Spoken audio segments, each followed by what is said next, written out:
Right, if you're watching this, it's probably for one of two reasons. One, you're one of my amazing fans who I love very much and who seem to find my life interesting. The other alternative is you haven't got the faintest idea what to do with all that leftover turkey you've got. So I'm going to show you a family favourite. It's been my favourite since I was a kid, since I was this tall, which you can't see. So obviously it's off screen, so it's certainly lower than 4 foot or 3 foot or whatever. Anyway, my kids love it. Everyone loves it. Okay, it's going to make use of the white and brown meat in there. Okay, I'm not going to put any of the gammon in there, cooked gammon, which is ham. Okay, I'm not going to put any chopped up sausages, I'm not going to put any stuff in. Okay, so it's just your actual turkey meat. It is what the French would call Bouchee à la Reine. Okay, it might not be strictly traditional proper version of Bouchee à la Reine.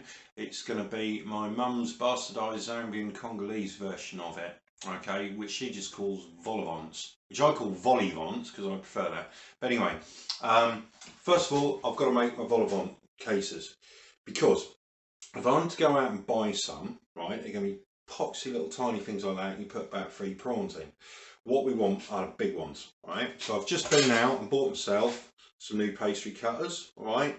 As an idea, that's what, almost 4 fingers across, okay? Not a 4-finger across like the bloody ones in Morrison's. Now Morrison's 200 and something grams, £2.30 vol au vent cases.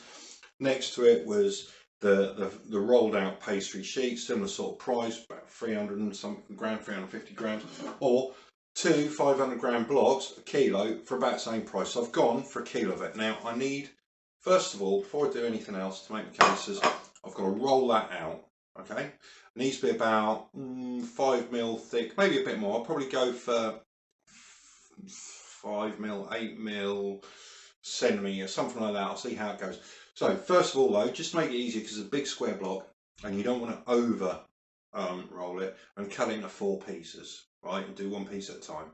Alright, right, first put this down. There's the other 3. I've floured up my rolling pin. Okay, just start rolling it down. Okay,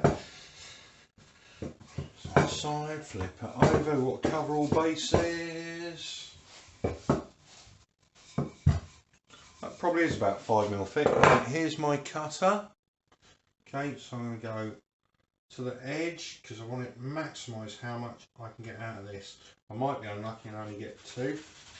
Sink it through, okay, and then when you're through, you just got to give it that little twisty turn so it comes loose, comes free. There we go. So we got 3 out of that piece. Right, now keep scraps, because the scraps can go on the next lot. We can roll it up a second time. Okay, so all good. See that? Now next thing we've got to do is we've got to get the smaller one and got to make another little indentation. We don't want to go right through though, right?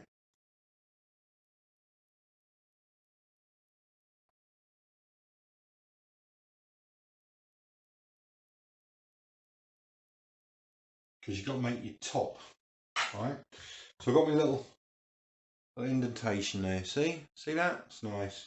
And that'll like swell up and rise up and everything. Right, I'm going to crack on with the other ones. So 500 grams of it. I've made 21 of these little monkeys. 21, brilliant, with no leftovers and no scraps. So there's my vol au vent cases, glazed. There's some more there. They're all ready to go. So that's saying add food.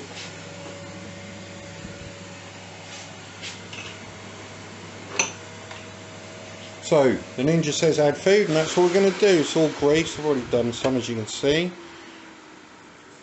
So I'll put them in there. We've heated this up to 220 degrees because you want a hot oven. Okay, and in they go. You want to do it quickly. We're going to give it 5 minutes before we check. It might need 10 minutes for them to rise properly, who knows. So while my vol au vents are starting to bake in the Ninja, I'm just going to turn this on I'll put it on about 3, 4. Okay, these are my new pans. I've just got them from TK Maxx. They're Bergner. They're Bergner. Nice stainless steel pans, nice grip, nice design. Got the hole in the lid, and it's like shiny and brushed stainless steel. It's a heavyweight bottom as well, heavyweight base. I'm really pleased. So for the white sauce, it's going to be the butter. It's going to be plain flour, and it's going to be milk. That's to make my basic roux.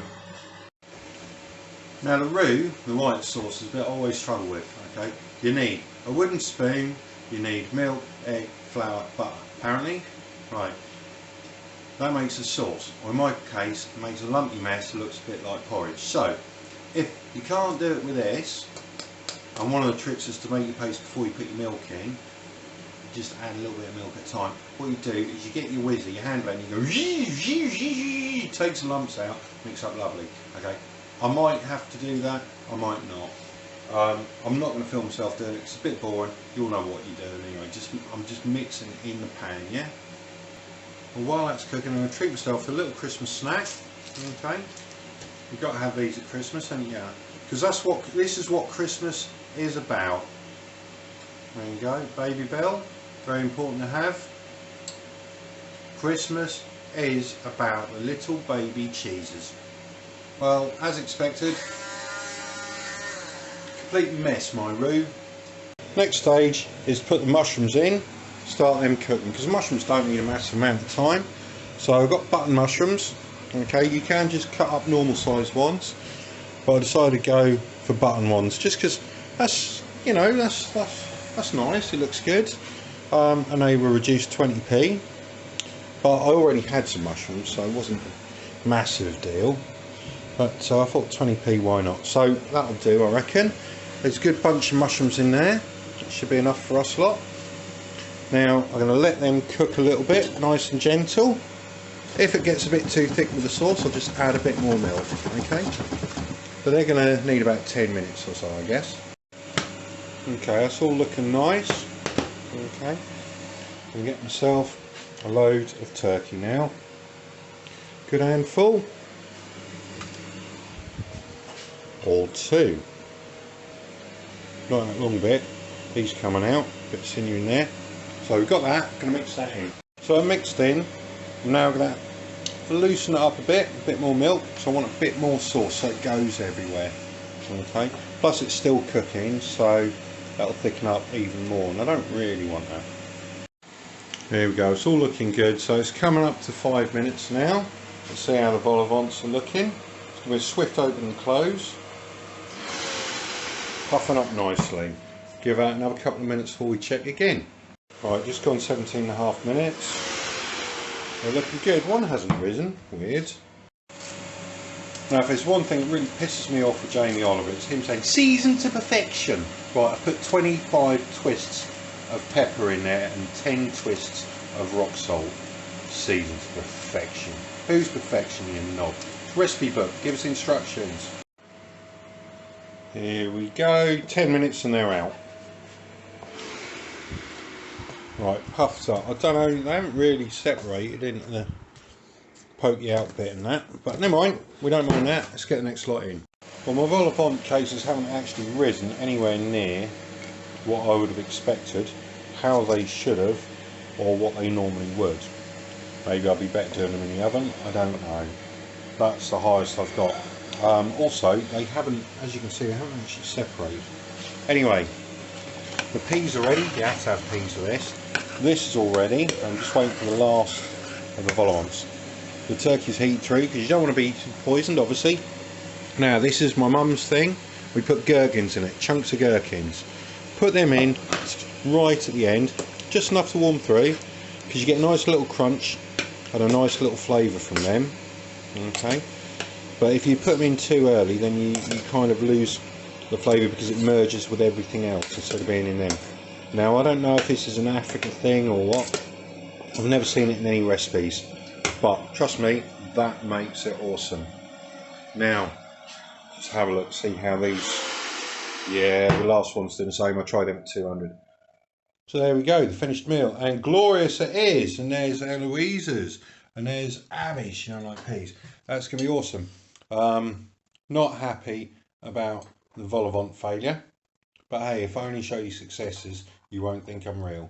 So, bon appetit. If you make this for yourselves, you're going to enjoy it.